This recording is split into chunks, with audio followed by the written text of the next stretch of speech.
Hello guys, চলে এসেছি আরও একটা নতুন মিনি ব্লগে।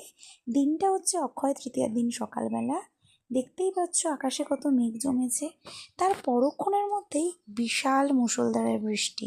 আমাদের অ্যাকচুয়ালি প্ল্যানিং ছিল একটু ঘুরতে যাওয়ার। দেখো গাইস, রেডি হয়ে পুরো ঘরে বসে আছে, কারেন্টও অফ, সাথে বাইরে প্রচুর বৃষ্টি। আলটিমেট বৃষ্টিটা একটু কমার পর বেরিয়ে গেলাম ট্রেন ধরবো বলে। ট্রেনে উঠেও পড়েছিলাম, সঙ্গে সঙ্গে পেয়েও গেছিলাম ট্রেনটা। দেন একদম রেলিংয়ের সামনে দাঁড়িয়ে একটু হাওয়া মানে প্রকৃতির সৌন্দর্য অনুভব করছিলাম। দেন দেখো, ট্রেন থেকে নেমে টোটোয় উঠে পড়েছি এবং যেতে যেতে দেখছি ভূতের রাজা দিলবরে সে এক বিশাল লাইন। ওটাই দুজনে মিলে আলোচনা করছিলাম, আমরা নাকি এখানে যাবো বলে প্ল্যান করলাম। দেন তারপর টোটো থেকে নেমে গিয়ে চলে এসেছে আমাদের নতুন ডেস্টিনেশন, যেই ডেস্টিনেশনের উদ্দেশ্যে বেরিয়ে গেছিলাম, দ্য রেসাই।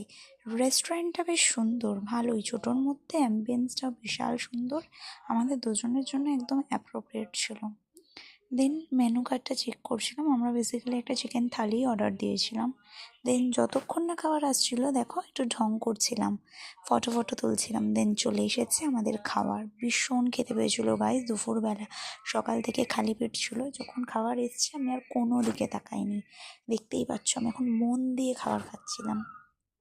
আর মিথ্যে কথা বলবো না, খাবারগুলো কিন্তু বেশ টেস্টি ছিল, একদম ঘরোয়া রান্না, ভীষণই ভালো, চিকেন থালি যেমন হয় আর কি। দেন খাওয়া কমপ্লিট করে বিল পেমেন্ট করে আমরা বেরিয়ে গেলাম। দেখো তনু এখানে ভিডিও তুলতে ব্যস্ত। দেন বেরিয়ে গেছি আমরা চন্দননগর স্ট্যান্ডের উদ্দেশ্যে, ইভেন চলেও এসেছি আমরা। আর এই যে জায়গাটা দেখতে পাচ্ছ, এই জায়গাটা এত সুন্দর জায়গাটা, মানে রোদ কিন্তু কম ছিল না, কিন্তু এত হাওয়া, রীতিমতো আমি ফোনে ফটো তুলতে পারছি না, এত হাওয়া। দেন তার পাশেই এই গঙ্গার জায়গাটা একটু নেমে আমি একটা ডাস্টবিনে বোতল ফেলার জন্য চলে এসেছিলাম। দেন দেখো ওখান থেকে ফটো তুলে সব কিছু কমপ্লিট করে বেরিয়ে গেলাম বাড়ির উদ্দেশ্যে।